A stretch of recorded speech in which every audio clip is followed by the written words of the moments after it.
Mari kita bicara jujur. Lihatlah sekeliling kita hari ini. Di tengah keputusasaan global inilah, Allah Subhanahu wa Ta'ala tidak meninggalkan umat ini tanpa petunjuk. Rasulullah jauh-jauh hari sudah bersabda bahwa ketika kenabian telah tiada, yang tersisa untuk umat akhir zaman adalah al-mubasyirat, kabar-kabar gembira melalui mimpi yang benar. Saat ini ada satu nama yang sedang mengguncang kesadaran umat muslim di berbagai belahan dunia, Muhammad Qasim. Mengapa fenomena ini tidak boleh Anda anggap remeh? Pesan utamanya murni.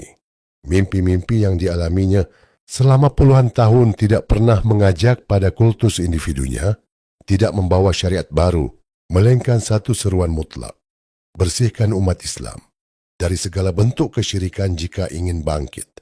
Banyak hal mendetail tentang politik dunia, konflik geopolitik, hingga tanda-tanda besar lainnya yang digambarkan dalam mimpinya bertahun-tahun lalu, kini sedang terjadi satu persatu di depan mata kita. Ini bukan waktunya untuk bersikap sinis atau acuh tak acuh. Ingatlah perintah Allah dalam surah Al-Hujurat ayat 6 untuk selalu melakukan tabayun, meneliti. Menolak kabar ini secara buta tanpa memeriksa esensinya adalah bukti nyata bahwa kita mengabaikan kompas Al-Quran. Pilihan radikal, menjadi penonton yang tergilas atau berdiri di barisan depan. Sadarilah, al-mubasyirat ini adalah bentuk kasih sayang Allah. Agar kita tidak buta arah saat badai fitnah akhir zaman menghantam. Jangan jadikan diri Anda bagian dari golongan yang merugi. Mereka yang sibuk berdebat, mencemooh, atau bersikap apatis karena merasa, itu cuma mimpi. Ketika bencana semakin dekat dan keadilan benar-benar lenyap, penyesalan tidak akan ada gunanya. Jadikan diri Anda bagian dari barisan ini. Barisan orang-orang yang terbangun dari tidurnya, yang langsung membuka internet, mencari tahu, meneliti dengan jujur, dan mengambil tindakan. Ini bukan tentang mengikuti sosok Muhammad Qasim. Ini tentang mengambil momentum untuk memurnikan tauhid Anda sendiri, menyelamatkan keluarga Anda dari kesyirikan, dan bersiap menyambut janji Allah yang tertulis di dalam nubuat. Lentera itu sudah menyala di tengah kegelapan. Pertanyaannya, apakah Anda akan berjalan mendekatinya, atau membiarkan diri Anda tenggelam dalam pekatnya malam? Buka gadget Anda, ketik, pelajari dan teliti sekarang juga sebelum terlambat. Ingat, hanya sebuah kebenaranlah yang banyak sekali hambatan untuk segera melakukannya. Karena setan selalu berusaha menghalangi manusia dari kebaikan. Sadarilah, kita hanya sementara di dunia, akhirat selamanya. Ingat dan perhatikan baik-baik. Dunia yang kita pijak hari ini, dengan segala kesibukannya, bencananya dan kezalimannya, hanyalah tempat persinggahan yang sangat singkat. Kita semua sedang berjalan menuju satu titik yang pasti, kematian.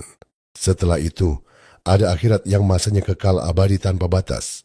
Di tengah perjalanan singkat ini, apakah kita mau berjudi dengan nasib keimanan kita? Apakah kita mau keliru dalam merespons peringatan-peringatan yang sedang terjadi di depan mata ini? Coba tanyakan pada diri Anda yang paling dalam. Bagaimana jika kita yang salah selama ini? Bagaimana jika sikap apatis dan sinis kita justru yang keliru? Tetapi lihatlah peringatan dalam Al-Mubasyirat melalui mimpi Muhammad Qasim ini. Peringatan ini begitu benar, runtut dan sangat jelas. Isinya tidak bisa dimanipulasi oleh logika manusia biasa. Pesan-pesannya yang konsisten untuk menghancurkan syirik dan menegakkan tauhid murni. Bisa langsung dikenali oleh fitrah kita yang paling dalam. Sebagai pesan yang bersumber dari Sang Pencipta, Allah Subhanahu wa Ta'ala. Mau kemanakah kita sebenarnya? Apakah ada tempat lain untuk kita berpulang dan meminta pertolongan kecuali di sisi Allah? Jika Anda yakin dan sadar sepenuhnya bahwa tidak ada tempat kembali selain Dia, lalu kenapa Anda masih membiarkan diri Anda terjerumus dalam kelalaian terhadap berita sepenting ini? Mengapa kita justru meniru tabiat buruk orang-orang zaman dahulu yang binasa karena mengabaikan peringatan? Kaum Nabi Nuh menganggap peringatan banjir besar sebagai lelucon.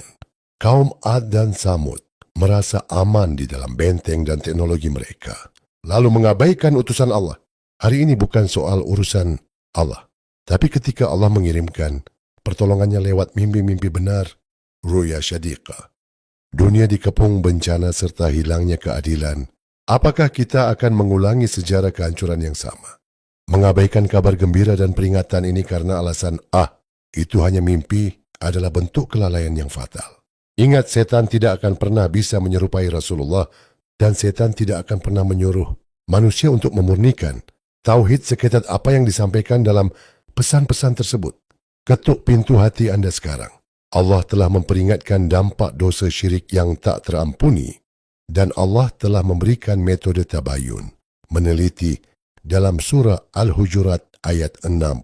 Jangan biarkan ego, kefanaan dunia atau rasa malas membuat Anda menutup mata. Kita tidak punya banyak waktu. Dunia sedang bergulir cepat menuju penghujungnya. Sebelum penyesalan itu datang, di hari di mana tidak ada lagi manfaatnya penyesalan, buka mata hati Anda.